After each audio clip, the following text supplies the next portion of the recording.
వీక్షకులందరికీ నమస్కారం. సెప్టెంబర్ మాసంలో ద్వాదశ రాశుల వారికి ఉండేటువంటి గ్రహగతుల్ని మనం పరిశీలనం చేస్తే, ఈ మాసంలో ఉండేటువంటి గ్రహస్థితిని బట్టి ఈ మాస ఫలితం అనేటువంటిది ఉండబోతూ ఉన్నది.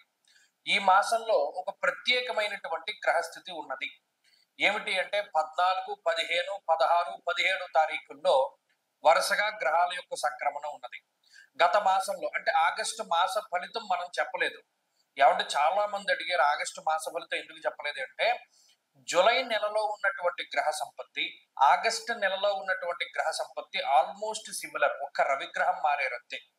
రవి ఒక్కరు మారినప్పుడు జనరల్ గా నేను ఆ రవి మారినటువంటి ఫలితం చేద్దాం అనుకున్నాను, కానీ కొన్ని కారణాల వల్ల మహారుద్ర యాగం ఇటువంటివి మేము జరపడం వల్ల కుదరలేదు. ఈ మాసంలో ఉన్నటువంటి గ్రహస్థితిని గనక గమనిస్తే 14వ తారీఖు వరకు కుజుడు కన్యా రాశిలో సంక్రమణం చేస్తారు. 14వ తారీఖు తర్వాత తులారాశి యందు సంక్రమణం చేస్తారు. అంటే 14వ తారీఖు నుండి తులలో కుజుడి సంచారం మొదలవుతుంది. 15వ తారీఖున శుక్రుడు సింహరాశి ప్రవేశం చేస్తారు. అంటే 15వ తారీఖు వరకు కర్కాటకంలో ఉండి 15 నుండి సింహమందు సంచరిస్తారు. ఇక 16వ తారీఖు నాడు బుధుడు కన్యా ప్రవేశం చేస్తారు. 16వ తారీఖు వరకు సింహమందు ఉండి ఆ తదుపరి కన్యా రాశిలో ప్రవేశిస్తారు. ఇక రవి 17వ తారీఖు వరకు సింహరాశి యందు సంచరించి 17వ తారీఖు దగ్గర నుండి కన్యలో సంక్రమణం చేస్తారు. ఇది 4 గ్రహాల యొక్క మార్పు ఈ నెలలో. గురుడు మిథున రాశిలో సంచరిస్తున్నారు. శనేశ్వరుడు వక్రగతి మీనరాశి యందు ఉంటుంది. రాహుకేతువులు కుంభ సింహరాశుల్లో సంచరిస్తున్నారు. చంద్రుని యొక్క సంచారము 2.5 రోజుల గమనాన్ని బట్టి ముందుకు వెళుతూ ఉన్నది. ఇంకొక ముఖ్యమైనటువంటి విషయం ఏంటి అంటే, ఈ మాసంలో సెప్టెంబర్ నెల 7వ తారీఖున చంద్రగ్రహణం సంభవించబోతూ ఉన్నది.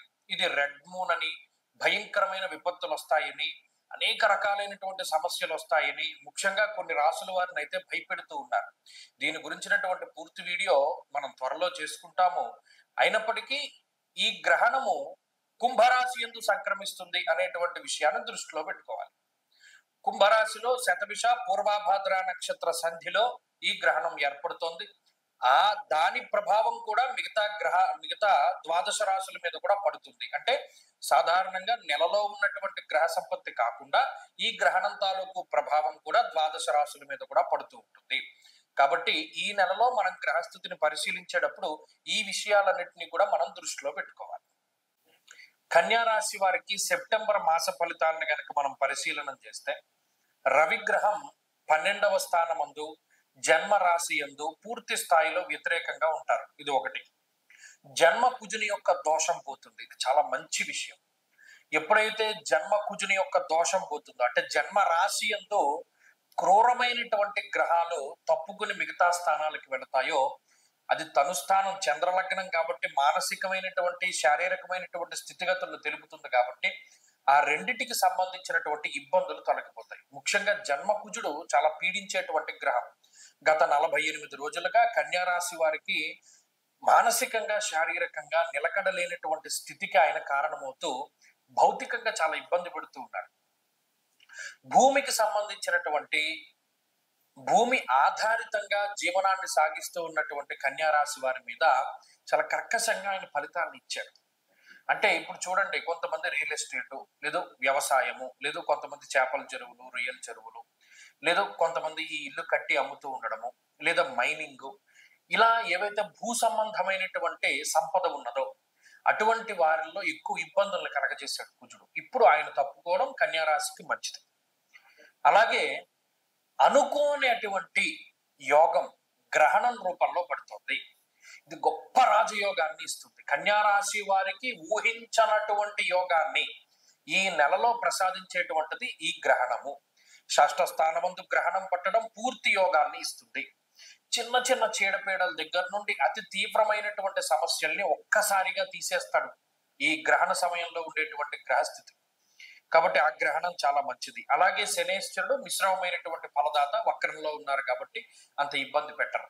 కాబట్టి ఇక్కడ చూసుకుంటే జన్మ కుజుని యొక్క దోషం పోవడము, అలాగే గ్రహణం పట్టడము, అలాగే శుక్రుని యొక్క స్థితి, అలాగే ఈ చంద్రుని యొక్క స్థితి, ఈ గ్రహాల తాలూకు ఫలితాలన్నీ కూడా చాలా శుభమూలకంగానే మనకి కనబడుతూ ఉన్నాయి.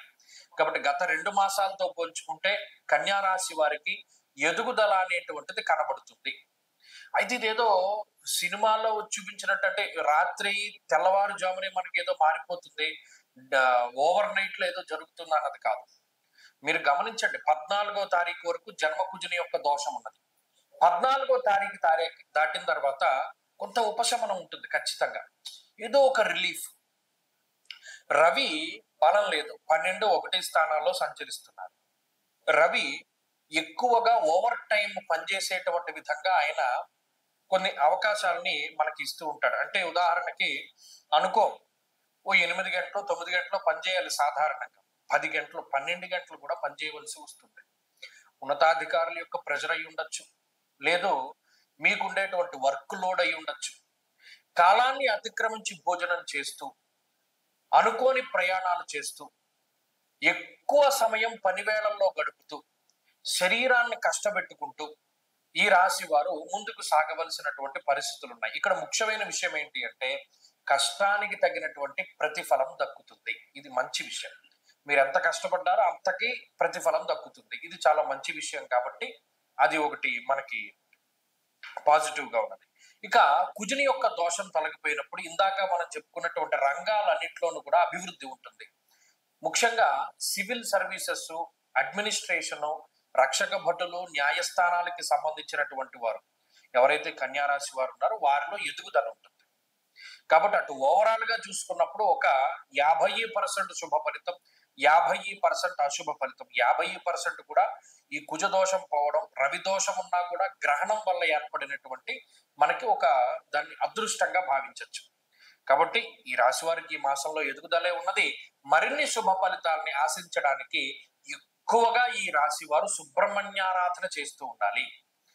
వీలున్నంత వరకు ప్రతిరోజు సుబ్రహ్మణ్య భుజంగ స్తోత్రం గాని, సుబ్రహ్మణ్య కరావలంబ స్తోత్రం గాని పారాయణ చేస్తూ, మంగళవారాలు ఖచ్చితంగా సుబ్రహ్మణ్యాలయాన్ని సందర్శించండి.